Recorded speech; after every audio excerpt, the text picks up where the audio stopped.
Hey everyone, this is Andrew at Plainview Farm, and I've got some good news.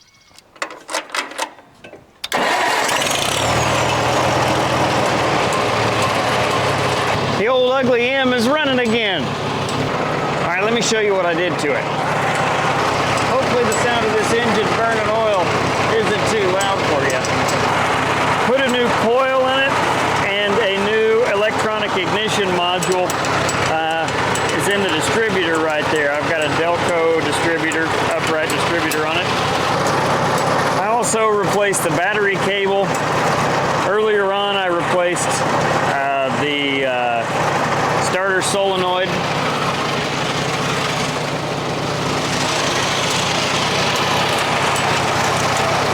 And I broke down and bought a decent starter. The starter that was on this tractor was a cheap reproduction, and I think that's being generous. So I found a starter that I'm pretty sure is a good quality starter. Had a lot of really good reviews. I did some reading about it, did some studying, and like I said, I think it's pretty good. And actually, whenever you hit the key, the starter just immediately engages and it spins the motor without trouble. Spins it around very quickly. All positive signs of a good starter is what I'm trying to say. Now, it doesn't look like the original that went on there. It does look a little bit different. I'll show you again. It is a somewhat different design, but like I said, I'm pretty sure it's a good quality starter. It does what it's supposed to do. And at the end of the day, I'm not going to restore this tractor. This is not a restoration quality machine back here. It's got too many things that have been monkeyed around on it, things that have been changed around. There's too many original parts missing. But the important part, like I said, is that it actually starts. It starts right up. I don't know if you noticed, I haven't had the tractor running at all today. Didn't give it any choke at all, and it fired right off. So I think I've fixed a lot of my issues. I did clean up the wiring. It had an external resistor. Put a new coil on it to eliminate that. I haven't had really any problems since I got this all done. So now we need to feed a little bit of hay, and I'm going to talk about the cows. So let's go.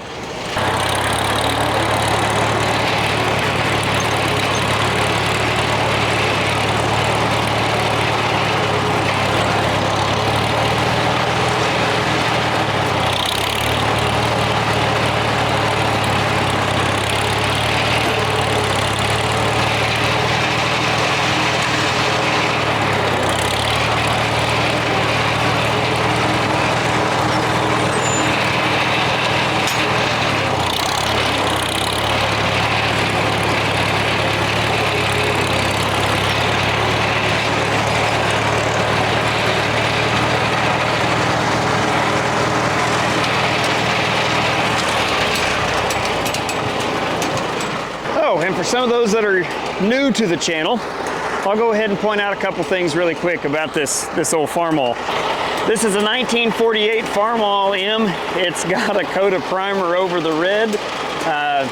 We may remedy that someday. It has a Quaker Super K loader on it. My bale spear is a 3-point bale spear that has a bar welded across the front that basically kind of gives it a lip to hang on to the bucket there, and I've just got a top link off of a 3-point holding it upright. But this old M has live hydraulics, it has power steering, it has an M&W 9-speed transmission. Somebody has fabricated some hydraulic reservoir boxes for it there and moved the battery underneath the seat with that ugly yellow seat, but move the battery underneath the seat like the late stage Super M's and then the 400s and 450s. There's some other little odds and ends here and there that I think are neat about this tractor, but I won't go into all of that. I do have a video where I talk quite a bit more about it.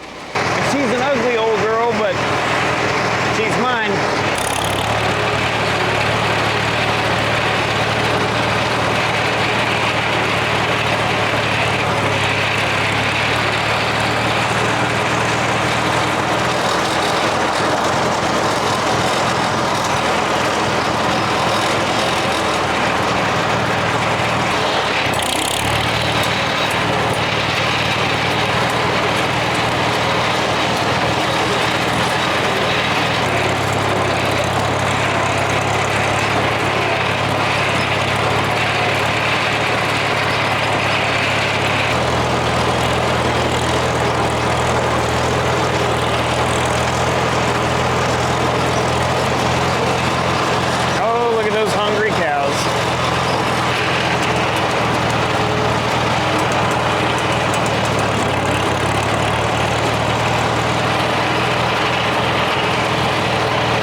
Now, will they get a snack in the alleyway there?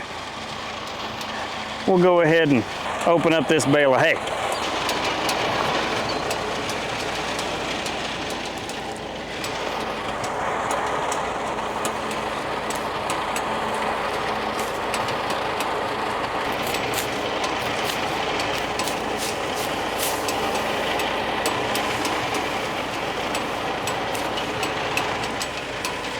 So, there we go. I think I got all the strings.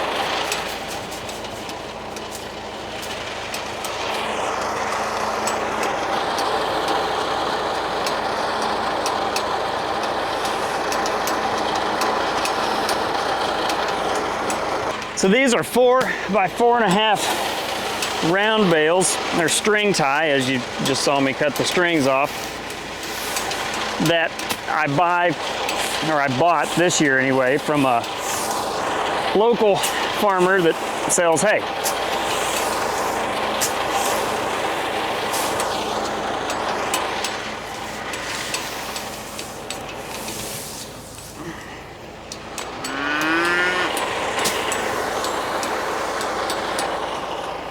And the way that I feed hay, if you've not seen it in other videos, is that I'll bring a bale out into the pasture. Usually I prefer to feed them out in the pasture, but right now I've got the cows kind of pinned up so the grass can get started growing. But I'll feed the bales. It takes me, this size bale will last about 4 days. I'll give them just so much as they can eat in 1 day, roughly. So, which these are not very heavy bales, they're pretty light. You know, you might be saying, well, why do they eat it so fast? But like I said, these are pretty light bales, these here anyway. A regular 4 by 5 bale, it'll take me 5 to 7 days to feed one out like this.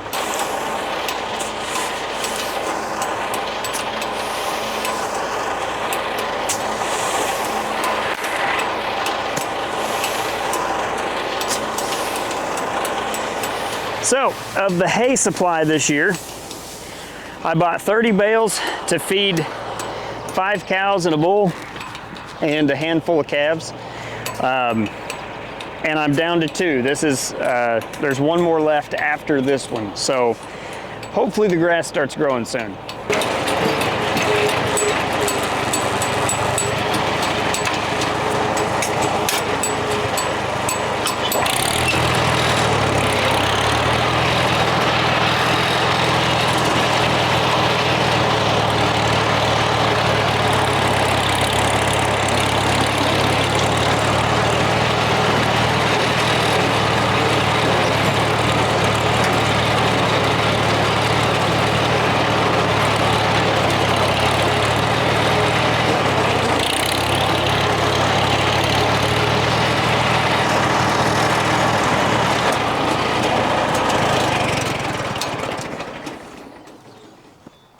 So as I said before, I've got the cows pinned in kind of tight up around the pond. If you've seen my recent videos about my grazing system, you can see here I've got electric fence set up, and I've put the cows in this particular spot for a couple of reasons. Number one, to let the grass start growing. And actually you can see right here, if you look along this fence line where they've basically eat this down to nothing. They've pretty well slicked this little patch of ground off right here next to the pond. And this one over here is actually starting to grow a little bit. Not growing like I want it to quite yet. We've had some rain, but the rain has come on cool days, and then it's been windy. And then by the time it warms up, it's dry again. And so the ground really hasn't been able, or the grass really hasn't been able to take advantage of the rain that we've gotten, simply because it hasn't been warm enough. It's, like I said, we've kind of been in this back and forth pattern. However, in the coming days, we should be seeing a change to that. We're expecting some rain this week, and so hopefully with the warmer weather is supposed to stick around. Hopefully once we get that rain in those warmer days, we'll start to see some growth, because in a little over a week from now, I'm gonna have to turn these cows out onto pasture if I don't want to go hunting for more hay, and I really don't want to do that. But as I turn these cows out onto the pasture, what we'll do is we'll slowly start working through our grazing system. Or I say slowly, we'll work through it quicker at first, that way they do not overgraze the areas. Then as it recovers, we will give them more and more time on a specific pasture or paddock in that location. And actually we may get to the point that we start subdividing these paddocks down using a roll of poly wire and some tread-in posts.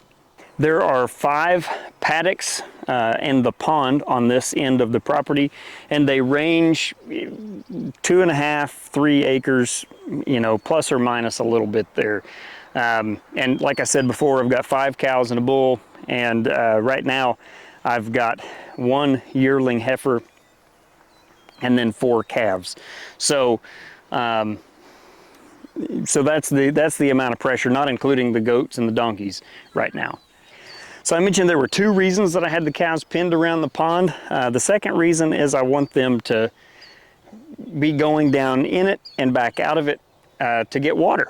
I want them doing that a lot throughout the summer, especially as we start to get some rainy days, and you know, I want them to try to pack that mud in. The cows will help seal this pond up.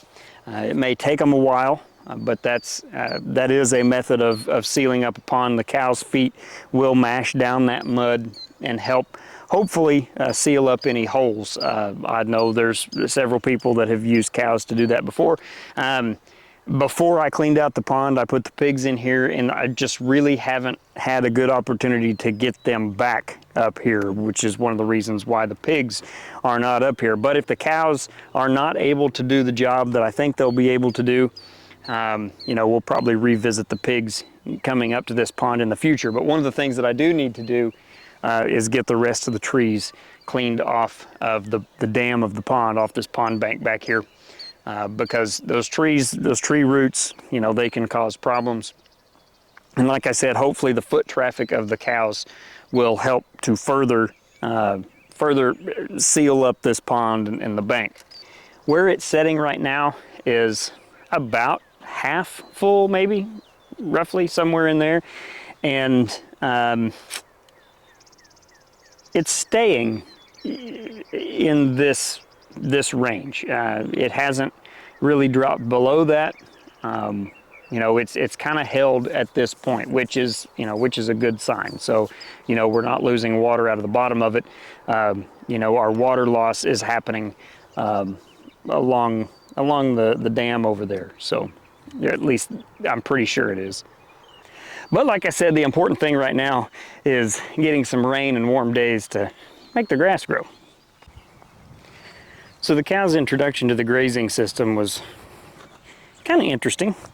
They started walking where I wanted them to go, and then that walk turned into a jog, then the jog turned into a flat-out run, and the run ended at the end, obviously, of the alleyway. And you can see here this wire is hanging loose, and so is this one. They actually ripped that gate hanger, anchor, whatever you want to call it, plumb off of there.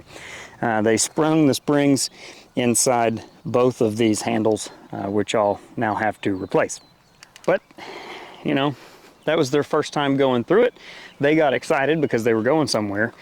And I didn't put anything up to, I guess, let them know that, hey, there's a fence here now.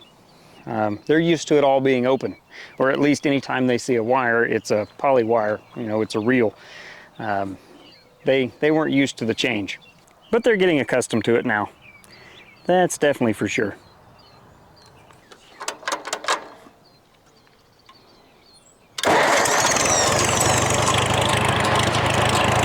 That really is nice. So I will take this bale of hay back up to the house, and we'll wait for tomorrow. Of course, all the goats out here, they don't care about the electric fence. They pretty much go wherever they please. But the good news about that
we go.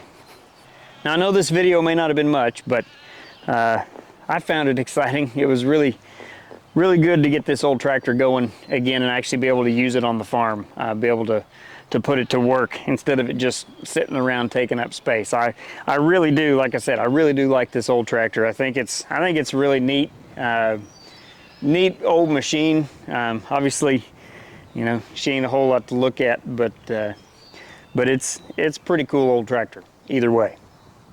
So as always, I appreciate you watching. I hope you found this video to be enjoyable, if not at least a little bit useful, maybe. Either way, like I said, I appreciate you watching, and we'll see you next time. Man, I love that tractor.